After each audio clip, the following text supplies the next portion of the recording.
Ang makulay at masalimuot na buhay ni Lolita Gutierrez. Ang bituin sa likod ng titulong Alimbong. Sa ginintuang panahon ng pelikulang Pilipino, may mga bituing sumikat hindi lamang dahil sa kanilang angking ganda at talento, kundi dahil sa kanilang kakayahang kumatawan sa isang partikular na arketipo na tumatak sa kamalayan ng publiko. Isa sa mga bituing ito ay si Lolita Gutierrez, isang pangalan na naging kasing kahulugan ng salitang alimbong noong huling bahagi ng dekada 50. Subalit, sa likod ng kanyang nagniningning na imahe sa telon, nababalot ang isang buhay na puno ng matitinding pagsubok, masalimuot na pag-ibig, at tahimik na pakikibaka, isang salaysay na higit na komplikado kaysa sa mga papel na kanyang ginampanan. Ang kanyang kwento ay hindi lamang tungkol sa isang aktres na umakyat sa rurok ng tagumpay, kundi tungkol sa isang babaeng buong tapang na hinarap ang mga hamon ng tadhana sa loob at labas ng industriya. Kabanata 1, mga unang taon at di inaasahang pagkakatuklas. Isinilang si Maria Dolores Lolita Garces noong ika-15 ng Setyembre 1937 sa Laoag, Ilocos Norte. Bilang pinakabata sa 8 magkakapatid, namulat siya sa isang simpleng pamumuhay, malayo sa kislap at ingay ng showbiz. Matapos makapagtapos ng high school sa kanilang bayan, sinubukan niyang makipagsapalaran sa Maynila at nakahanap ng trabaho sa isang tanggapan ng Fun Magazine. Ang trabahong ito, na sa unay tila karaniwan lamang, ang magiging tulay niya patungo sa isang mundong hindi niya kailanman pinangarap. Isang araw, bilang bahagi ng kanyang tungkulin, siya ay naatasan na magtungo sa LVN Pictures, isa sa mga dambuhalang estudyo ng pelikula noong panahong iyon. Ang kanyang layunin ay kumuha ng mga publicity picture para sa pinakabagong pelikula ng isa sa mga pangunahing bituin ng LVN na si Nida Blanca. Habang naghihintay, napadako siya sa hardin ng estudyo, isang lugar na nagsilbing santuwaryo para sa matriarka at isa sa mga haligi ng LVN, si Doña Narcisa Sisang de Leon. Sa isang iglap, natanaw ni Doña Sisang ang dalaga mula sa Laoag. Agad na nahagip ng kanyang mapanuring mata ang kakaibang potensyal ni Lolita. Nakita niya rito ang isang natural na ganda at karisma na may kakayahang mabihag sa lente ng kamera. Nilapitan ng matriarka ang dalaga at doon mismo sa hardin ay inalok ito ng pagkakataong subukan ang pag-aartista. Napansin ni Doña Sisang na si Lolita ay bihasa sa dialektong Ilocano, kaya't binigyan niya ito ng isang mahalagang payo. Mag-aral kang magtagalog at bumalik ka rito kapag handa ka na. Ang alok ay hindi isang bagay na madaling pagdesisyunan para sa isang dalagang galing sa probinsya. Matagal niya itong pinag-isipan. Tinimbang ang katiyakan ng kanyang kasalukuyang trabaho laban sa walang kasiguraduhang mundo ng pag-aartista. Halos 1 taon nang lumipas bago siya naglakas loob na bumalik sa tarangkahan ng LVN Studios. Dala ang pag-asang hindi pa huli ang lahat. Sa kanyang pagbabalik, tinupad ni Doña Sisang ang kanyang pangako. Si Lolita Gutierrez ay binigyan ng isang 3 taong kontrata, ang simula ng kanyang paglalakbay bilang isang bituin. Kabanata 2, pagsikat sa LVN Pictures at ang tatak ng Alimbong. Tulad ng maraming baguhan, nagsimula si Lolita sa mga maliliit at di gaanong mahalagang papel. Ito ang nagsilbing pagsasanay niya sa pag-arte at pagharap sa kamera. Ang estudyo ay matiyagang hinubog ang kanyang talento, inihahanda siya para sa mas malalaking oportunidad. Sa mga panahong ito, lumabas siya sa ilang pelikula tulad ng Ikaw Kasi, 1956, Medalyong Perlas, 1956, at Ganyan Ka Pala, 1956, kung saan unti-unti siyang napansin ng mga manonood. Ang taong 1958 ang magiging pinakamahalagang taon sa kanyang karera. Ipinagkatiwala sa kanya ng LVN ang pangunahing papel sa pelikulang Alimbong. Ang salitang Alimbong ay tumutukoy sa isang babaeng mapang-akit, malandi, at mapaglaro sa pag-ibig.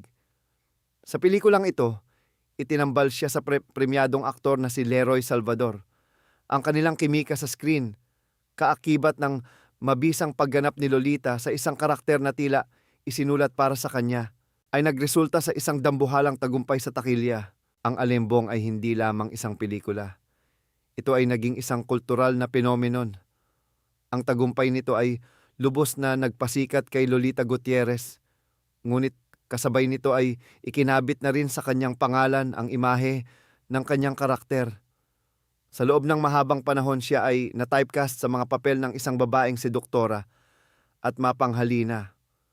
Bagamat ito ang nagbigay sa kanya ng kasikatan, ito rin ang nagkulong sa kanya sa isang partikular na imahe na mahirap ng takasan.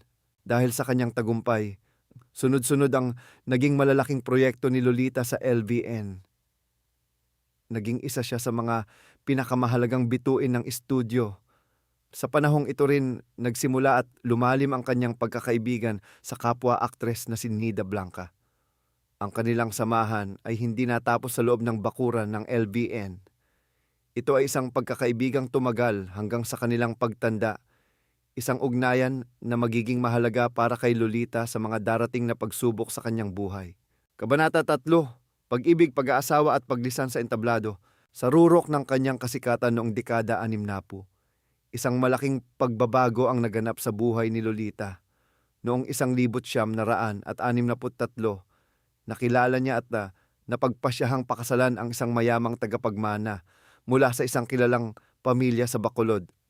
Alinsunod sa mga kaugalian at inaasahan sa lipunan noong panahong iyon, pansamantala niyang tinalikuran ang kanyang karera sa showbiz upang gampanan ang papel ng isang asawa at kalaunan isang ina.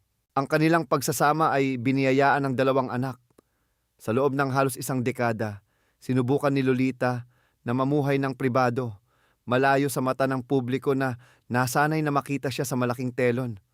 Subalit, ang buhay na kanyang pinasok ay malayong-malayo sa mundong kanyang kinagisnan. Ang malaking pagkakaiba sa kanilang mga pinagmulan, pananaw sa buhay, at mga personal na kagustuhan ay unti-unting lumikha ng lamat sa kanilang relasyon. Kabanata 4, Mga hamon sa buhay may asawa at ang pagbabalik. Ang pagsasama ng mag-asawa ay dumanas ng matitinding hamon na sa huli ay humantong sa kanilang paghihiwalay. Ang proseso ay naging pampubliko at kontrobersyal lalo na nang ang kanyang asawa ay nagsampa ng kaso para sa legal separation gamit ang adultery bilang batayan. Dahil sa kanyang celebrity status, ang mga detalye ng kanilang paghihiwalay ay naging laman ng mga balita at usap-usapan.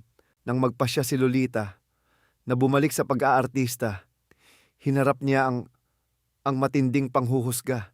Siya ay binansagan bilang isang artistang nagbabalik na naghahabol sa yaman ng dating asawa. Ang mga akusasyong ito ay nagdulot sa kanya ng malaking sakit. Kaya't napilitan siyang ilahad sa publiko ang kanyang panig ng kwento upang linawin ang mga isyu. Ayon sa salaysay ni Lolita, ang mga problema sa kanilang pagsasama ay nagsimula ng maaga. Inilahad niya na sa unang taon pa lamang ng kanilang kasal ay magkahiwalay na sila ng silid-tulugan ng kanyang asawa. Aniya, sa tuwing susubukan niyang tumabi rito, siya ay itinataboy pabalik sa kanyang sariling tulugan. Bukod dito, naramdaman niya ang labis na pagkontrol mula sa pamilya ng kanyang asawa. Bawat kilos niya, mula sa kanyang pananamit hanggang sa pagpili ng mga kaibigan, ay binabantayan at pinupuna. Mahigpit din siyang pinagbawalan na bumalik sa pag-aartista. Isang bagay na nag-alis sa kanya ng sariling pagkakakilanlan. Ang mga patakarang ito, na malinaw na salungat sa malayang mundong kanyang kinamulatan sa showbiz, ay nagbunsod ng isang uri ng paghihimagsik sa kanyang kalooban. Matapos ang 12 taon ng pagsasama, ang kanilang relasyon ay tuluyan ng bumigay. Ang kanyang asawa ang unang umalis sa kanilang tahanan. Ayon kay Lolita, nagmakaawa siyang bumalik ito para sa kapakanan ng kanilang mga anak upang ayusin ang kanilang mga problema. Ngunit tumanggi raw ito at sinabing nalilito ito at hindi na babalik. Kabanata 5, Bagong kabanata sa Amerika at ang masalimuot na pagbabalikbayan. Dahil sa kabiguan ng kanyang pagsasama at sa pagnanais na makalayo, nagdesisyon si Lolita na sumama sa isang balikbayan tour sa Estados Unidos na inorganisa ni Oscar Obligacion. Ang sanang maikling paglalakbay ay nauwi sa 2 taong paninirahan sa Amerika. Doon sa isang bagong kapaligiran, nakilala niya si Michael Ginsberg, isang Amerikanong anak ng isang negosyanteng Hudyo. Sa Las Vegas, nagsampa si Lolita ng diborsyo mula sa kanyang unang asawa. Matapos itong maaprubahan, nagpakasal siya kay Michael. Noong 1977, Nagpasya siyang bumalik sa Pilipinas, kasama ang kanyang bagong asawa at ang kanilang bagong silang na anak na si Jason Mark. Sa kanyang pagbabalik, sinubukan umano ng kanyang dating asawa na ayusin ang kanilang relasyon.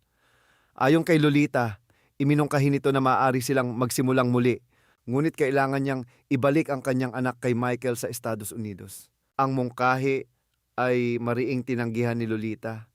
Sinabi niya na kung tunay ang hangarin nitong makipagbalikan, dapat nitong tanggapin hindi lamang siya, kundi pati na rin ang kanyang anak. Ang hindi pagkakasundo na ito ang naging simula ng mas marami pang masalimuot na kaganapan sa pagitan ng dating mag-asawa, na humantong sa mga legal na labanan sa korte.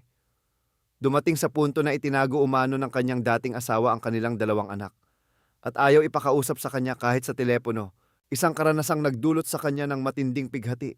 Kabanata 6, muling pagsabak sa showbiz at mga personal na pagsubok, kasabay ng kanyang mga personal na laban.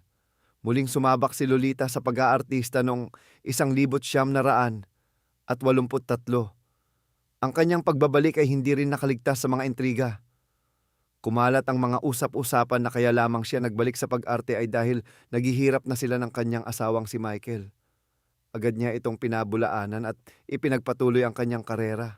Sa kanyang pagbabalik, nakagawa siya ng ilang pelikula at naging aktibo rin sa telebisyon.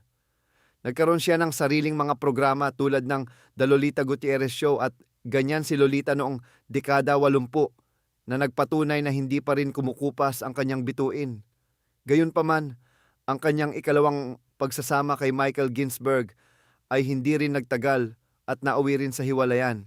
Bago matapos ang dekada 80, isang panibagong pagsubok ang dumating sa kanyang buhay. Natuklasan na siya ay may cervical cancer.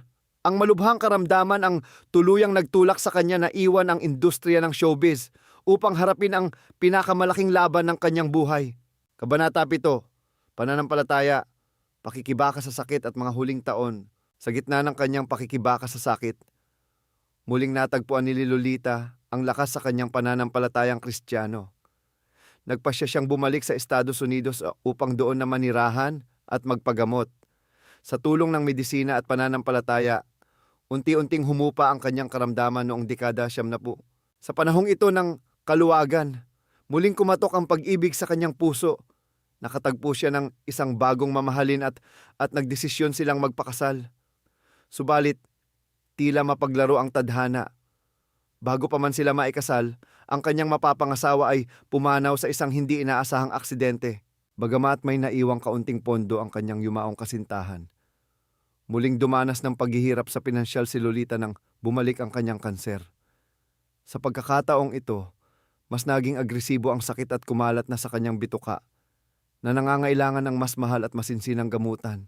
Nang malaman ng kanyang matalik na kaibigang si Nida Blanca ang kanyang kalagayan, hindi ito nag-atubili na tumulong.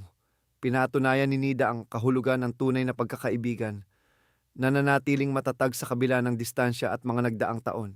Noong 10 ng Enero, 2002, sa edad na 65, pumanaw si Lolita Gutierrez sa California dahil sa mga komplikasyon mula sa kanyang sakit.